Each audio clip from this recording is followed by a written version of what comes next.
We broke through the taboos. We had difficult conversations and listened seriously to the reactions and the responses.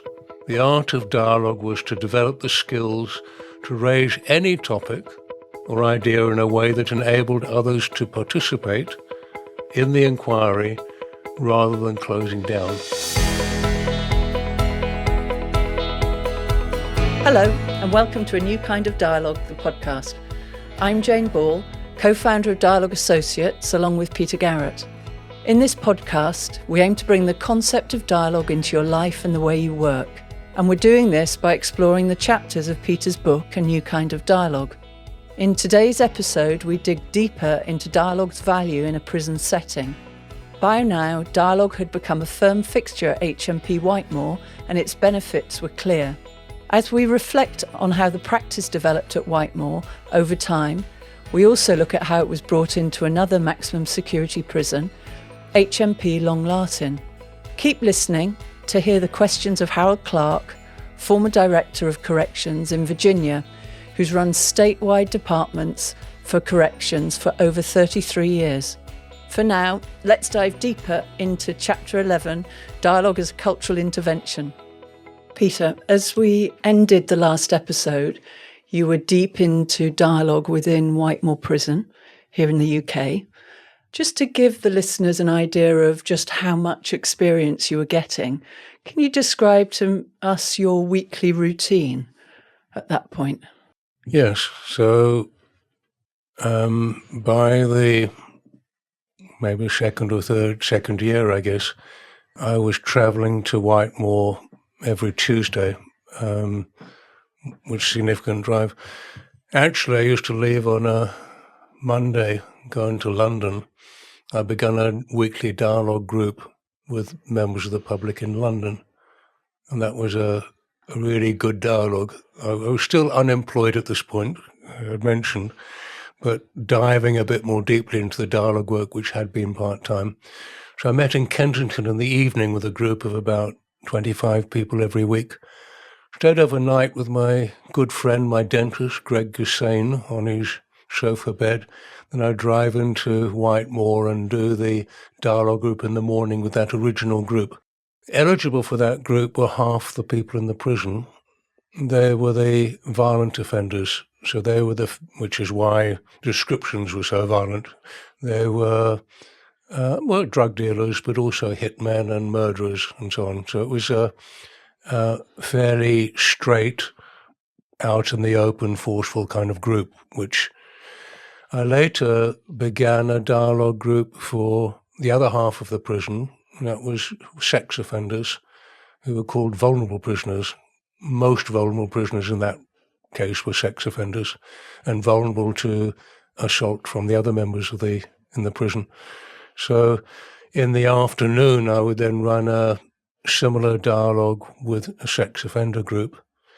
And then eventually I decided to go a bit further. And in the evening, I did a smaller dialogue group on the residential wing.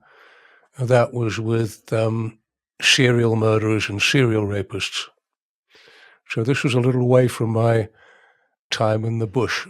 This was getting deeper into the nature of the civilized world and its distortions.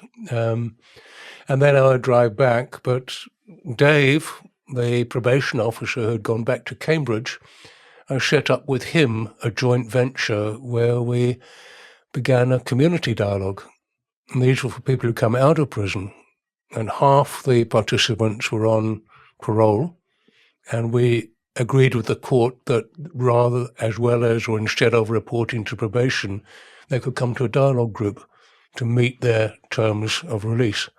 So half the group were offenders on parole and half were members of the public. They were ordinary people like you or me if we're ordinary, but firemen and secretaries and retired women and so on. And the idea was to learn from each other. That was on a Thursday. So I had 5 groups running every week. When David Bones arrived, I never wrote anything. But now this was quite a lot to take into my own psyche and to deal with it. I had no support, so what I did was I wrote I recorded everything. I've still got those records in Lever Arch files, or most of them. Okay, there's a number of things you've said in that kind of those comments, so I just want to unpack them a bit. First of all, within the prison, those 3 different groupings, did you find that the same principles of facilitating a dialogue worked for all of those groupings, or were you refining what you were doing for the different participants? It was experimental all the time. So dialogue doesn't work unless people regularly come. So there's a bit of how do you keep a live dialogue working? And that's adaptive and is partly on ensuring that you get the right people in there, keeping it open and so on. And there are always challenges to it. And I mentioned a few, but there are challenges from prisoners themselves. I give you one example. I had a man who was a bit fearsome, dreadlocks, quite strong, forceful guy who decided to come with the freedom of movement in his underpants, his briefs, with a dressing gown on to the group. Whereas everybody else is fully dressed, he's not fully dressed. And there were a couple of women in the group, one who was a psychologist and another woman. So to say to him, sorry, you can't be here, and says, sorry, I'm not going. This kind of standoff, first privately and then publicly with the whole group and so on. So I held my ground and he duly went and came back. But there's, how do you get the first group going? Then it was clear that what the thing we were doing related to the condition of the whole prison. So we needed to extend into the second part of the other half of the prison, which are the vulnerable prisoners. And the advice was, don't try and do that. The first group will fall apart. They won't accept that you're happy to talk openly with sex offenders. We did start, or I did start the other group, and the first group carried on fine. So once we began the second group, very different kind of people. Whereas it's open out and in your face with the first group, the source of the problem was what they couldn't talk about. Once they got to talk about that, they were fine. With the vulnerable prisoners, it was concealed. There was a lot of innuendo and hidden stuff. They're generally more difficult people to deal with. But I learned more facilitative skills there on how to deal with that. And I learned that if you don't know what to do, the best thing is to tell everybody what you think is happening. Okay, right out in the open, don't hide yourself as well. Okay, this is what I think's happening. I had one man who came who was just swearing, rude, unpleasant, continuously. In the end, I had to say, I don't know what to do here. The way you're behaving, we cannot sustain a dialogue. But I believe that each person should have the space to say what they want to say and want to contribute. I don't know how to resolve this. And lo and behold, you find other people start to help, other people come in with their ideas, and it was resolved by the whole group working together. Didn't close the man down, but changed his language and changed his attitude significantly. So the evening group, once we got to serial murderers and serial rapists, that was much more intense and a much deeper learning. But it was taking it from being a group you join to being what's happening every day, all the time in the prison. So we were in a room where other people, basically at home and by their shells, could see through the window what was happening. That, again, we got the hardest offenders, and again, that limited who would come, which is why we ended up with the group we had. But I learned a lot from that, and the basic inquiry was about whether people are evil or not, because these people couldn't be termed otherwise, yet what does that mean? And of course I learned a lot about inquiry. I'd mentioned that you can't be violent when you're inquiring. Well, these people had been so interrogated, they knew how to not inquire and how to hide an inquiry or how to make it look like an inquiry that wasn't. And I realized it's not about pressing them, it's about openly inquiring yourself. So I would raise questions that I would inquire into, that they would inquire into as well. And that brought out a kind of innocence. It was the genuine question is from an innocent place. It's the loaded question which is from a guilty place. It's loaded to try and hide things or promote things. That's a big difference between advocacy, which has predetermined where it's going to go, and inquiry, which doesn't know. And if you can, with people, everybody, but them in particular, get to inquiry, you start to find a common place of innocence and grow that. And that was a very profoundly interesting experience. And then the community was different. But I couldn't maintain that for more than a couple of years. It was beyond what was realistic to manage all those groups. Yeah, so you were working with every different subgroup of the men who were imprisoned there. You were working with all of those in a way that few people would, presumably. And the staff, to some degree. So I was meeting with staff separately and with the management, and with every time they changed over the senior executive group with them as well. It was becoming an intervention in the whole system. What was going on inside you? You've mentioned that working with this very serious offenders in the evening was quite difficult to do, but actually holding that diversity of all of the energy and conflicts and differences within the prison itself must have been a lot of internal work for you to do to manage that. Can you say a little bit about it?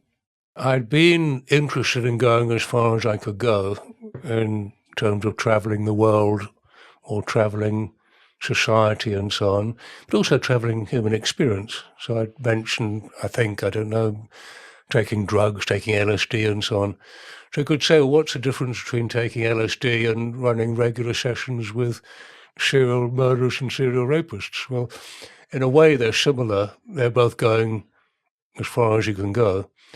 But the difference here was, I started to realize, was why would I go into a prison anyway? I was trying to reconcile something in myself.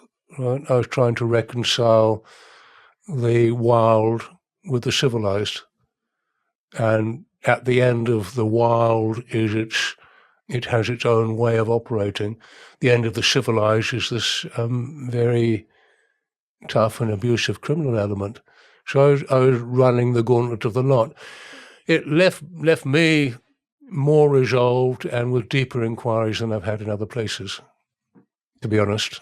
It led me to look more at who I am and my motivations for what I do, particularly because I wasn't willing to share it with my friends and family and colleagues who had not signed up for that. So I'd come back working through some quite unpleasant things and have dinner with my wife and children and not talk about them, because that wouldn't be what I wanted to do. So I had to write. So I had to get stuff out to reflect myself. So it led me to be more reflective about what's going on inside me, as well as in what's going on in them. Yeah. I'd like to bring something else out now about your time in Whitemoor. You described something, I think it was called the Right Relationships Conference, which was, I think, for all of the dispersal prisons, the kind of maximum security prisons in the country. And you ran a session there, which was, I think, really innovative, radical, maybe. Do you want to tell us more about that? So we had, at that time, 2 groups running in the prison, the original group and then the vulnerable prisoners group. We'd had university researchers come to the prison and join in. One was Alison Liebling, who I have a high regard for, also her boss, Gordon Bottomley, and others. And they were quite taken aback by what was happening in the dialogue group, both concerned about the size for some, but for others about the quality of conversation and learning. So it helped their research hugely. So we were known, but by very few people, for what we were doing. But as you say, the inspector of prisons asked for a conference of the maximum security prisons, and Whitemoor hosted it. And then Whitemoor had this idea, well, why don't we include the dialogue group in the conference? I think they felt they were pretty innovative to include offenders, prisoners. So they came and said, would you be happy to bring a group of prisoners into the conference? So I said I would, but I have a condition. What's the condition? The condition is that I choose the prisoners. I said, okay, you can choose the prisoners, but bring a dozen prisoners into the conference and we'll see what happens on the day. And of course, what I was going to do was let the prisoners choose. So in each group, I hadn't invited them to be in the conference, and they argued why they shouldn't be in the conference, why they should be in the conference, it was impossible, why they had to be there, and so on. And both groups agreed to participate. Then they argued who should be going and who shouldn't, and some volunteered and some got pushed and pulled out. And eventually we ended up with 6 from each side. And they didn't mix. When I say they didn't mix, it was serious putting them together. You could expect serious trouble. So either the one side of the prison or the other managed the kitchen. One occasion they found a condom in the custard and they had violence and had to turn over to the other half from the kitchen. It was like nasty. But I took the 2 halves into the same conference and they said, would you run a dialogue in the conference? Do you think I said yes or no? Yeah, of course I ran a dialogue in the conference. So we had, I don't know how many people, maybe 70 people, something like that, thinking back. What I did was we went for a topic which was about the segregation block. What's the experience of your men in this prison in the segregation unit? So we invited 6 to come from the segregation unit as well. So we formed a circle in the conference on the 3rd session of the day that included 6 from one side of the prison, 6 offenders from the other side, and 6 from segregation block. Dave Parsons came back and we ran this dialogue in the room. And we put concentric circles around it. So we had the whole conference in concentric circles, like a big circus with us in the middle of it, feeling very self-conscious that an awful lot of people, the people who came were all running prisons or running major departments, determining what happened in prison service. And we were going to have this conversation in the middle about the segregation block. And just to emphasize for people who don't know prisons, that this is really a massive deal to bring together these 2 groups of prisoners and prisoners out of the segregation block to be together, and to be doing that in front of 70 of the great and good of the prison service was quite a kind of high-stakes situation. I think you could call it high stakes. So as we begin the day, one of the senior people comes along to me and says, I think we have to change prisoners. So I said, why do you say that? They said, well, one of the vulnerable prisoners was previously seriously assaulted by one of the prisoners on the other side. So I don't think you can have them in the room at the same time. So I said, well, I think what you said was it's my choice who comes. I said, we did. So I said, we'll stay with what we got. And they were courteous, they backed off, but they thought, more fool you if you want to try that. So when we began the dialogue portion, I mentioned that we had prisoners from both sides of the prison that in Whitemoor were held apart. Other systems don't do that, but here they had, and there were issues because they had, but that's what we had. So I signaled it, said it, but I didn't make it a major thing. And then asked people to talk about prisoners. What's your experience going to the segregation block? Staff, what's it like when they arrive? How do things work while people are there? How does it help or not help people? What happens when they leave? And people had a lot to say. There were deep feelings about the segregation block symbolizes the pits, the kind of black end of the system. This is where you go when everything's failed, and they were used to dirty process and so on in there. So this was heavy duty. After about 6 or 7 minutes, I was unaware there was anybody in the room apart from those of us in the centre of the circle. It was kind of like, this was not a performance, this was a genuine engagement of some weight. We closed. We didn't have time. I mean, it was good. We'd closed. We didn't have enough time to have questions, but it had a big impact on that conference. The interesting thing was the prisoners were so articulate. Whenever there was a question from the man who headed up security for the whole prison service, any participant got a question, it was the prisoners who were asking the questions. In the end, he had to say, anybody apart from a prisoner got a question. And later they wrote to me and said, these guys have really learnt something. They become articulate. Said, we have to get our staff into this. This is very impressive. You mentioned earlier about a dialogue group you began in the community. Right. It's quite a jump from Whitemoor. What was different in that setting? So community seemed softer. It wasn't. We had people on parole from crime families and so on who had a lot of coercion behind them.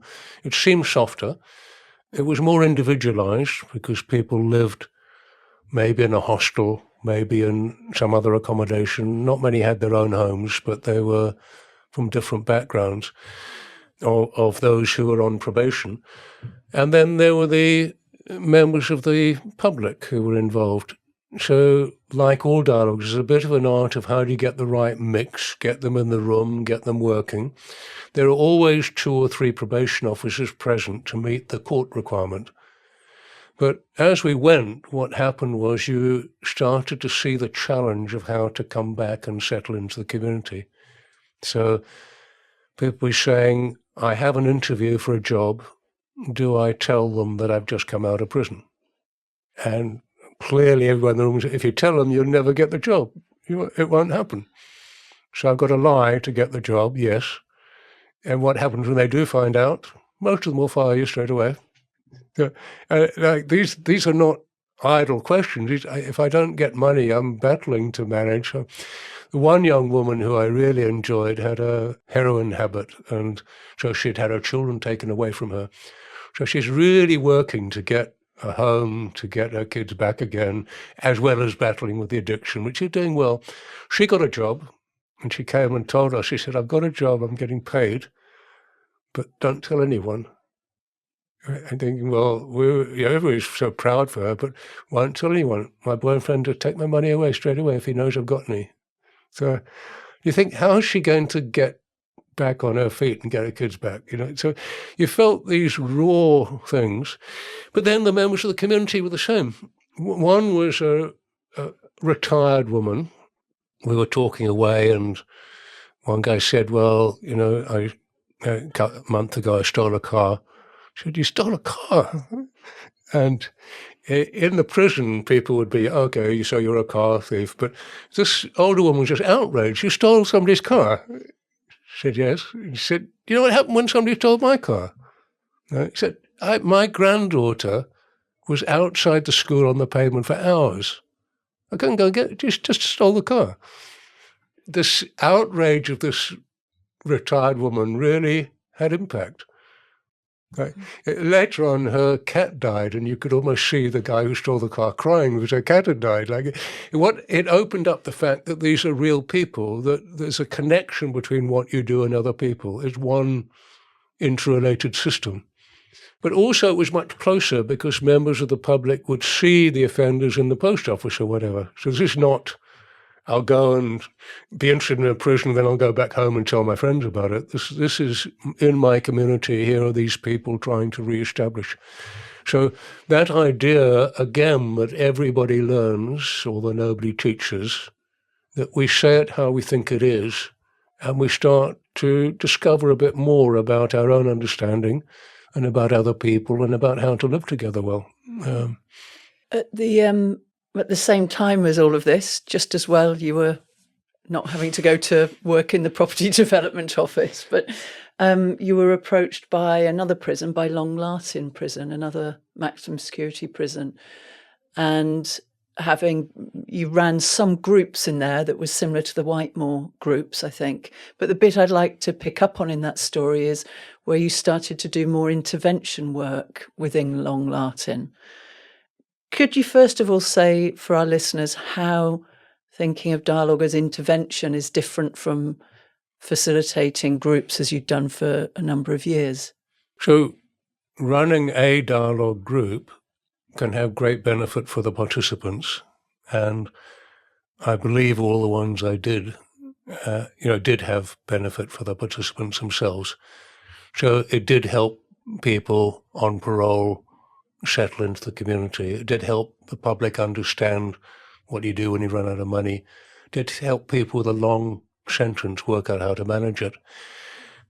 What comes then, a bit like the acorn and the oak tree, really, is you realize you're starting to affect the environment. So not only are we having a good dialogue group, but people are talking about it between 1 week and the next. The impact is coming back. People are describing what happened as a result. Then you start to realize, well, we could not only have a good dialogue for the participants, we could have a dialogue that affected the system as well. And what happened was, as you said, you didn't say a probation officer from another English maximum security prison or high security, Long Lartin, came to the dialogue group and said, can we get that going here? So we started one there. That was just a powerful group. We were in a room without a window and had yet profoundly sensitive, I would call it times spiritual conversations. They were impressive. One of the senior executives in the prison came to one of those dialogue groups. He came and joined in, which was unusual. At the end, he said to me, that was amazing. He said, I could do my job in a completely different way from what I'd thought. You know who I'm talking about, a man called Steve Holland. And he then said, no, we need to think how we might draw on you for this. So they began a new wing, a new housing unit, accommodation. They built a new one to expand the prison. And he said, would you help us with how we set that up to get the right culture in there? So we had a little, this is what you're looking for, a 3-part process where I said, well, which staff are going to run it? I said, fine. They built the building before it was occupied. I took all those staff, sat in the new building. How do you want this to run? And they had ideas, superficial, strong. I had them have a good dialogue about, now really, how do you want, if you could start from scratch, how do you want this to run? They came up with some quite good ideas and principles, knowing what kind of prisons they would have and what they might expect. I said, fine. I said, next, I need what prisoners are going to be put on there. They were put in batches, I think about maybe 8 at a time to build it up, but I need at least the first 3 batches, first 24. Let's sit down with them. I did, no staff present at all. Okay, with these, how do you want this to run? If it could work the way you'd like it, how would you like to be in prison here? So they came up with all their ideas. Then when both were moved into the new unit, got them all together on the first full day, said, okay, how do you want this to run? And of course, they were prepared for what they wanted. And the main problem, like the original Whitemoor, is that a new building doesn't work. The kitchen electrics don't work or something, and that's where you get your trouble, is from quite basic stuff. But here they were talking about it, and they understood what the problems were, and they accommodated each other, and we created a very different culture. And we met every week with both staff and prisoners to talk about how they lived and worked together. That was the first time. That's an intervention. That's an intervention and a process of, one group and then the other group and then bringing them together. What led you to design it in that way? That's the first story we've heard of that kind of a process design, really. All the time there had been adaptive growth. All the time the acorns have been growing. So we were saying, how do you create a dialogue in a prison? Well, you've got to take things into account. How do you do it in a nursery school? You've got different conditions. How do you do it in a university, in a government? So you've got different conditions. How do you manage them? I think it was the conference that made me realize that actually we got something here that will make a difference to the whole system. It's as the senior leaders in the system said, this should be with our staff as well. I realized we've got something to deliberately use in relation to the whole system. So from there, I was thinking not only of the group, but thinking of the system.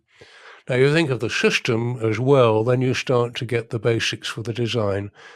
In this case, the question was, how do we not export our existing culture into a new housing unit, which is inevitable, and we have no way of stopping that happening? Let's intervene. So how do you do that? Well, what is it? How do we get there? So that was the beginning of that design process. We had more opportunities from there. That was a shift in the way in which the dialogue work developed. Did they create the culture that they were hoping for on that wing? They did. They did. Consciously, not unconsciously.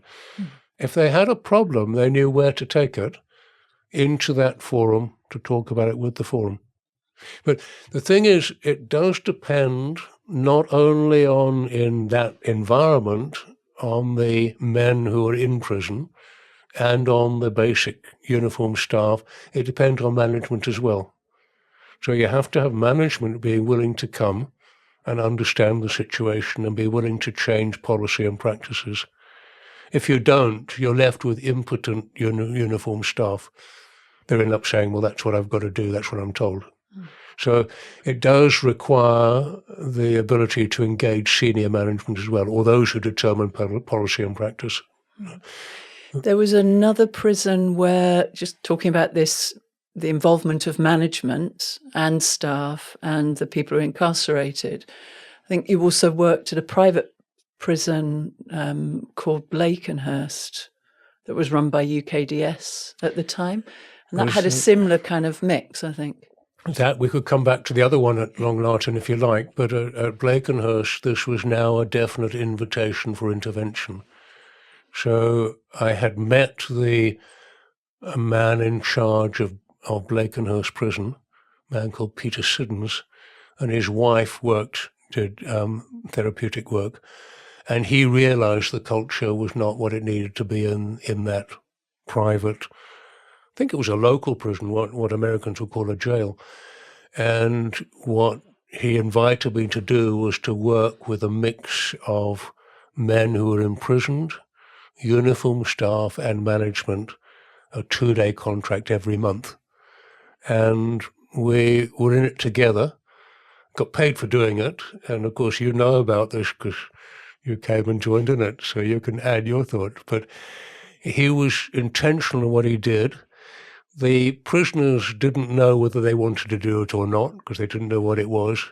The staff were okay if it worked or not if it didn't. And the management knew they definitely didn't want to hear what prisoners had to say. So there were different requirements here. But if you look at that, because it was equivalent of a jail with high turnover, each 2 days we'd have some repeat participants and some who hadn't been before. And the big challenge there was, in Whitemoor we'd established freedom of movement. Everybody was in the dialogue group in Whitemoor, apart from the detailed security officers. Everybody else was there because they chose to.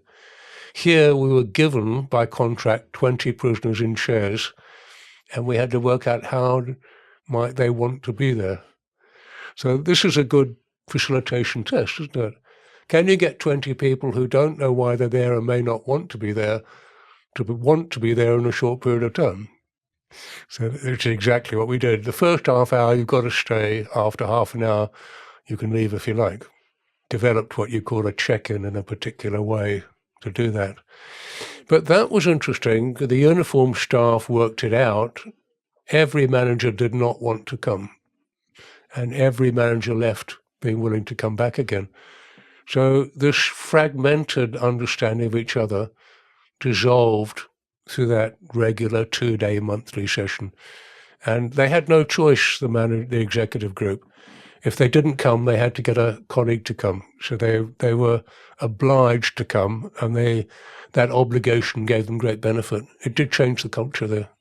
Yeah. And 2 days of sustained dialogue for those participants. As you say, I attended these as well, was part of them in the later years. That in itself is quite a big deal for prisoners who may not be used to, often they're in their cells on their own or with a cellmate. They may be in education, being talked at. An invitation to really attend and listen and be genuine themselves for 2 days is quite a big ask in a way. What did you find? It is. If you know what it is, normally when you go to a group meeting, you're being trained in something or taught something, and you're doing it for benefit to reduce how long you're going to be in prison. Whereas this wasn't about any of that. This was about thinking about your own situation and what's happening with yourself and other people. So it was actually a pleasure for people, I believe. You'll know at one point we invited people to write poems about what had happened in their first day overnight. And if you read some of these poems, you'll see how much people appreciated what was there once they understood it. And gradually people told other people. So word of mouth, your reputation is a big thing to get this stuff to work. But it meant we were running then dialogues in Whitemoor Prison, running dialogues in Lartin in the community, now in Blakenhurst. So we then formed a little company and had a number of us working together. And that's where you got involved at Lartin. Yeah. And that was the charity prison dialogue that I think you set up at that point. And I should probably say, because we haven't put this in any time frame, that the work in Whitemoor started, I think, in 1993. And we're now through to 2000 and the early 2000s, probably. Yes, it's there's a lot of work in those prisons. I also began a lot of other dialogue groups outside prison. Began one in Lancaster that's still running at the same time as I began in Whitemoor. Began various ones in London and elsewhere. Then maybe we should come then to the first intervention that we began together, which was on F Wing in Lartin. Do you want to say a little bit about that invitation? So I had back of me a good amount of experience from how we'd worked in Whitemoor. I would run the conference, I worked in the community, and now starting to do intervention work.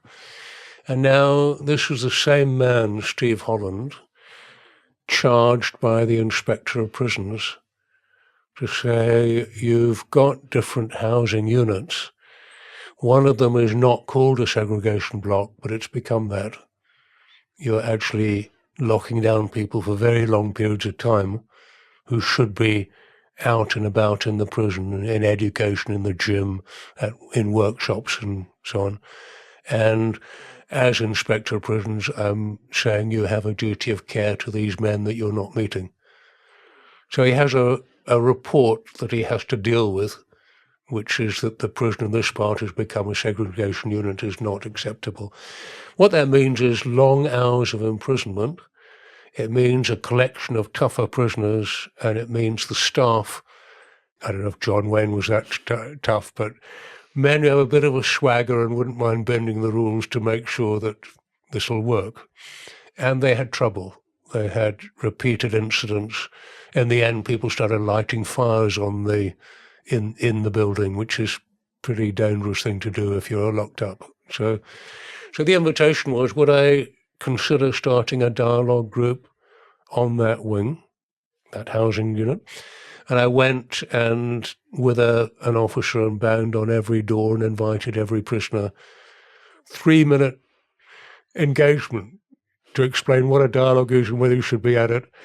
Some very unreceptive people, you can edit this if you choose, fuck off. Others come in, others reading the Bible, all sorts. And we got going. What we agreed, because of the conditions, was I asked to have just 10 prisoners, which is far fewer than I'd normally have for the first dialogue. And they were outraged by that idea and said we could have 4. So they were worried. So in the end, we did a compromise and said we'd have 6 prisoners. It was me, there was a psychologist, and I had just met you. You came along. I was quite impressed that you were willing you had the guts to come along and do it, not knowing what it was. We agreed the meeting room, and we duly came. I think we came into the prison at the same time. It was agreed the man in charge of that unit would be there for security along with his second in charge. His second in charge picked us up and he said, as we were walking over, he said, if there's trouble, I'm out of there. So what you mean is if there's trouble, you're not going to look after us, you're going to look after yourself. You got it. So we got to the meeting room, you may well remember, Jane, and when we got there, there wasn't a door. Well, there had been a door last time we were there, so what happened to the door? He said, oh, we took it off its hinges because we're worried you might get barricaded in. Okay. All right, so we'll have the group without a door. So we come in and sit down, and he said, we've got officers outside in case you have trouble. They're sitting, waiting. This kind of reminded me of later, much larger interventions where security were available in case there was trouble. But we began the dialogue. Interestingly, the same key conversation as we'd been having in the conference in Whitemoor. If I'm taken to segregation, the offenders wanted to be able to walk to segregation. They were being charged and taken, and the practice is you're bent up. Your arms are pushed behind you in a way that if you don't resist is not painful. If you do, is extremely painful. Feels like you're breaking your arm if you get it wrong. So that was the argument, and in the dialogue were the men who were being bent up and taken to segregation and the men who did it. So this was fairly straight-on conversation, you doing this to me and me doing that to you. Why do you bend men up? Because otherwise they can assault you. So this is non-negotiable, but misused can be very unpleasant. So as we went on this first little dialogue session, it was clearly getting out of hand. Like, people have strong emotions when in this situation, and clearly it was likely to come to blows, and that will close it down and be done. But I had a stroke of luck, and I don't know how well you recall it, Jane, but one of the men there who was, he was one of the stirrers, one of the troublemakers, but it was good, it was real. He had been in Whitemoor, and they moved people from prison to prison. He'd been in Whitemoor, he knew how the dialogue might work. And I said to him, you're going to have to calm this down, or we're not going to get a dialogue group. And he did. And then you see, these dialogue groups, they're all about power and control. And everybody has power in different ways and control in different ways. And you've got to get a balance of power and control for it to work. And if the prisoners are in control, you're in a mess. The staff are overusing their control in a way, or anybody is. It's the right use of power, which is the balance that allows the dialogue. And so from the beginning, I was reading, well, who's in charge of what? Who can say what? And what power do I need to do this?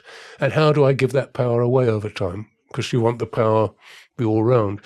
So that got us through that dialogue. There was no need for anybody to come in and help us. And we had a very good debrief where they said, wow, like, did you hear what was said? Did you think about that? What about that? And they got the idea, as Steve Holland had before, they could do it differently. We could do this differently. And they were back the next week and on from there, and off we went, and eventually got decent numbers so we could have a real dialogue and get going. And of course, I kept working with you, and the intervention worked from there. Looking back at this, I mean, we're talking here probably of a period of 9 years, something like that, of prison work that we've been talking about last episode and this. What were the big kind of learnings or changes in the dialogue work over that period? The original dialogues with David Bohm were theoretical. They were immediate if you were aware firsthand of what was happening in the room, what was happening in yourself.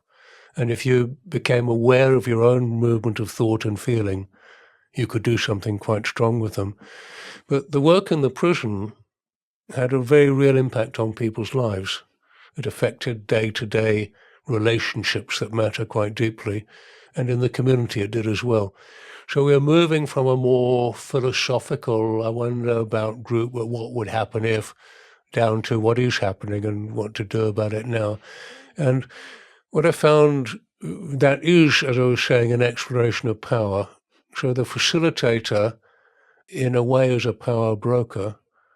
How do you understand the power being used by each group?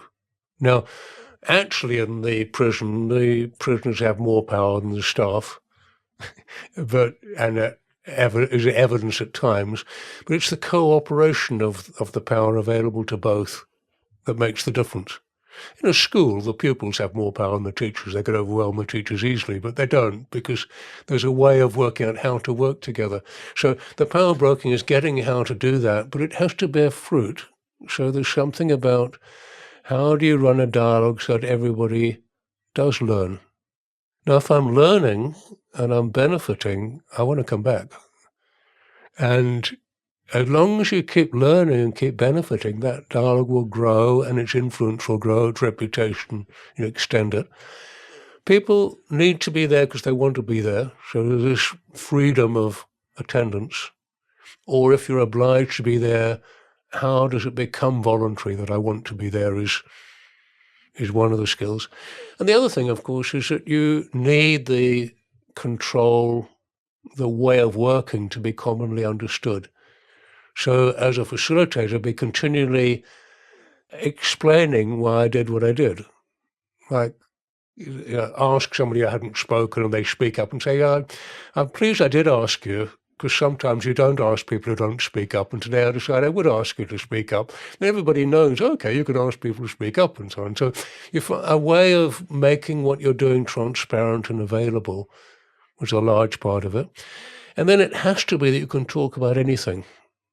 You can't have a dialogue where you're not allowed to talk about certain things. It has to be open. It's not quite freedom of speech.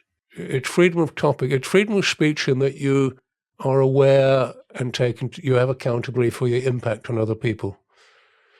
Sometimes freedom of speech is used in a way that you can abuse other people. It's not that. You have the right to say what you're thinking and feeling, and to take the other person seriously with what they have and what they're thinking and feeling. And of course, everybody's story starts to change a little bit. People become more human. There is a society rather than an organization or institution. I don't know how else you would crack institutionalization, which is set attitudes and set limitations on what can be talked about and what can't be. There's a bit more in that there are times when you say, how could this all work out? Well, the answer is it always will, because it's all interrelated. The question is not how could you get it to be related.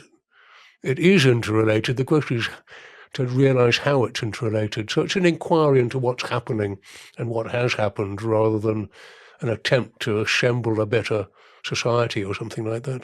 Mm. So you mentioned Steve Holland, who was a sponsor and actually would show up in later chapters. He was an important person. Another important person, I think. I thought you were going to have a question from Steve Holland. No, I wish. Is Harold Clarke, because at the end of chapter 12, you mentioned this chance meeting. You were on a faculty of a seminar introducing dialogue to senior executives in Shell, the oil and gas multinational. And one of the delegates was the director of the Department of Corrections in Nebraska, who probably wasn't expecting to meet somebody who had such extensive experience in prisons and the criminal justice system. But that was Harold Clarke, and you have had a sustained relationship with him ever since. And he has offered some questions for you, and we're going to hear from him now with one of his questions. Well, I'm delighted, and thank you. How would you, Peter, compare the dynamics of a prison dialogue to the free world dialogues that you participated in? Good. Well, thank you for the question, Harold. I think we're going to hear a lot more about Harold Clarke as we move forward, so pleased to have his voice in now. If I answer that question up until now, because we're kind of following a story of seeing how dialogue has emerged as it is, my experiences of dialogue outside and inside the prison, one of the differences is that in the dialogues outside the prison, they were happening every month in Lancaster, happening every week in London, happening occasionally on weekends and so on. These were issues that were taken up by individuals and thought through in terms of their own work and their own lives. So they took the experience of the dialogue. The big thing was a kind of flow, not the content so much as how did we get into this kind of, we hardly know each other and yet we're talking about things that are quite deep and important to us openly in a way that feels appropriate and helpful. How do we end up in that space was the kind of inquiry. And how does that work in my family and the way I'm developing my own field of activity or whatever it might be. So that was the nature of them, and they were very enriching to people. The difference in the prison was that there was a closed system. I didn't hear so much feedback from the open dialogues about where it went or what difference it made. I heard some and retained friendships with some and so on with people. But in the prison, there was a wall and there was an echo right back. So being a dialogue group and somebody had claimed something and a week later was proven that they hadn't, there were repercussions. And I think I described in there a man who had given some security information which was seen by other prisoners who then got threatened. He came to a dialogue group to say, this is what really happened. So, I'm effectively defending himself. And when I came the next week, he was in another prison, in hospital with a bad stab wound, but probably lived because he had come to the dialogue group. So there were repercussions. If somebody had a serious issue, it was talked about. Jimmy Robinson was talked about again and again and learnt from and realised and so on. So I never wrote anything after the dialogues with David Bohm that I recall. We did publish dialogue, a proposal. From the first dialogue in the prison, I wrote notes every time. So I was aware that the feedback system was pretty close and pretty tight. Now, if you can define the area you're working with and get that feedback, then you can do real intervention work. And that's part of the big piece I felt that I realised. That was a difference for me. The work in the prisons opened up the real opportunity to do intervention work. And that intervention work we can talk about separately, then goes into commercial organisations, governmental organisations, migration, all sorts of areas. It's the same principles. So I had that opportunity in prisons. That's how it came about, and I'm grateful for it. And I appreciate the question, Harold. Thanks for listening to A New Kind of Dialogue, the podcast, with me, Jane Ball, and Peter Garrett. If you're inspired by any of our thoughts today, visit dialogue-associates.com to find out more. Leave a review and give the show a 5-star rating if you enjoyed it, and subscribe so you never miss an episode. Check out the show notes for extra information and links. Join us next time as we discuss chapter 12 to 15 of A New Kind of Dialogue, Encountering Organisations, where Peter and I begin taking dialogue into the business world.